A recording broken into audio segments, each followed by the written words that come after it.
Hey, welcome back to another episode of Digital Nomad Diaries Part 2. You'll have to excuse the lighting. I'm going to find somewhere to sit down in a minute. Yeah, just to clarify, just something about these videos first of all. So there will be Digital Nomad related, but also I'm going to include some things about long-term travel, about backpacker basics, those sorts of things. And, you know, a lot of the subject matter will be relevant to all those subjects. So without further ado, as vloggers say, let's get going with this episode. So it turns out there is no lighting. Oh, that's okay lighting, but I'm in the bathroom. And look at the mirrors. I don't really want to do it in here. Right, let's get started. So this will have to do. I'm on a bed. It's basically the hostel that I'm in Kuta in Bali has allowed me to use this completely empty dorm room, which is awesome. So the subject of today's video is one which many travellers talk about, travel YouTubers. It's about how do I afford to travel so much?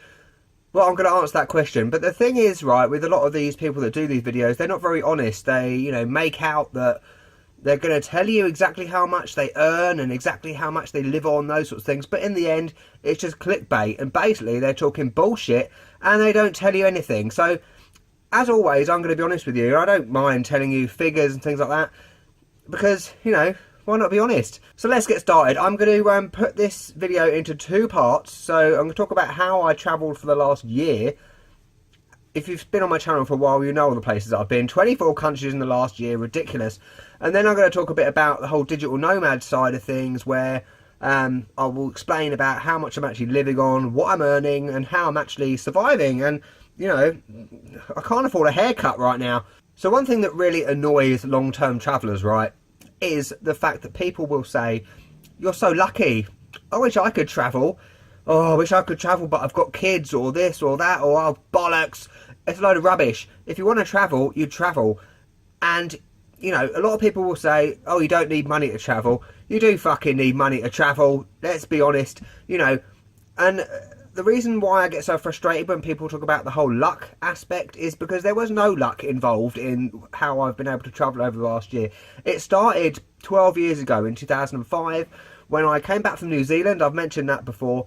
I spent 3 months in New Zealand, came back from then and kind of slipped into that hole of doing everything that you're meant to do in your mid-20s, like, you know, get a career, save up a deposit to buy a property, those sorts of things. Which I did, and I don't regret doing that, because if I didn't do that, I wouldn't be doing what I'm doing now. So basically, I worked 6 days a week for 2 years, saving up. I saved up about £20,000, just over, British pounds, by the way. And I put down a deposit to buy a flat, which I did eventually in 2008. I've got an itchy foot. Also, I've got an injured foot. I won't show you that. I trod on a bit of glass in Canggu. It's not pretty.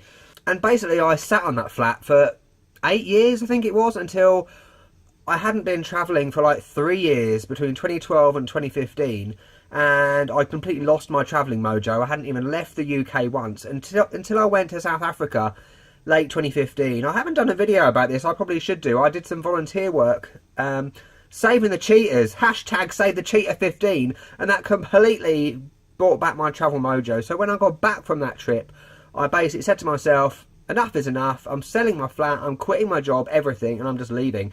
And obviously this takes time. It doesn't just happen overnight. You don't just magically get all this money to travel for a year.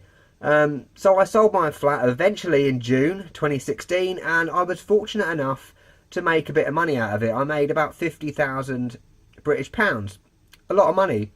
Come on to that in a second. You know, my flat was very close to Heathrow Airport. There were 3 tube stations in West London, very good transport links into central London, so I was quite fortunate in that respect that I was able to make a profit out of my flat. Let's fast forward time.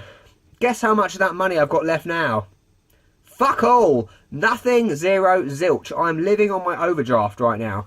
That's partly what I'm living on. So let's move on to the second bit about the digital nomad thing. Firstly, I'm going to talk about YouTube earnings. How much do I make from YouTube? This is a question that a lot of people don't really want to talk about. I don't really care, to be honest, because it's not much at all. I was going to prepare a little funky graph for this to show how my earnings have progressed over time, but You know, and this is going to be useful for anyone who's thinking about starting a YouTube channel and the realities of it, because you're not going to make mega bucks straight away. Even after a year, you're not going to make mega bucks. But I'll tell you now, in the first 6 months, I earned $1 a month. $1 US, roughly about a pound, British pound as well. But gradually it's increased, largely thanks to this bloody sex shop video. That is, that video is basically prolonging my life right now. So basically it's gone up. This month, November, I should earn £150 this month, which is awesome. And you know, £5 a night hostels, 30 days a month. Like I said, accommodation is paid for purely through YouTube, and that is growing every month, as I said, which is awesome. So thank you everyone for watching my goddamn shitty mediocre videos. You've saved my life. And additionally, I lent a substantial amount of money to some friends of mine before I left the UK, which is coming back monthly at the moment, which I'm kind of glad I did actually in the first place, because if I hadn't done that, I would probably sponged all that money up the wall by now on alcohol and all sorts. But actually that's providing me a bit of an income every month, which I know is coming every month, and I can then budget. That's the thing about digital nomad life, is that it's not like you're traveling anymore. It's you know, it's like life. You know, I have to think about income and expenses, and you know, what my budget is, how much I'm spending on accommodation every day, every month, how much I've got for food every day, which is not much. I've actually lost a lot of weight. Look, you can see bones. Oh, Christ. And of course, to supplement my earnings, there's another income stream. I have just finished my TEFL. Hooray! Hallelujah. I'm just waiting for my certificates now. I've literally just filmed an introduction video, which is beyond embarrassing, so I've got to try and be professional for the first time in like a year. That never happens. So once I'm able to start teaching, once I've got my certificates, that sort of thing, and I'm all accepted, hopefully, by teaching apps and websites, I can start teaching and start supplementing my earnings and increase my budget, if you like, or save, because ideally next year I want to go back to Japan, and I want to save at least $2,000 or something like that in order for me to be able to do that comfortably and without dying. So I hope this video answers some questions about how I've been able to travel this long so far and how I'm sustaining myself now. And yeah, that's pretty much it. And just the last bit about how I'm feeling right now. Last week I was beyond depressed. I don't know why.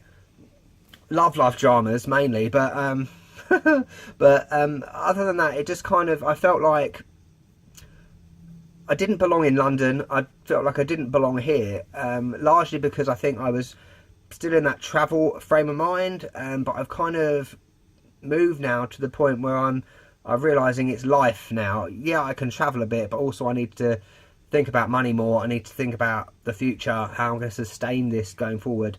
But I'm feeling a little better about it now. So Digital Nomad Diaries Part 2. This is my therapy. I feel a lot better now from saying all this.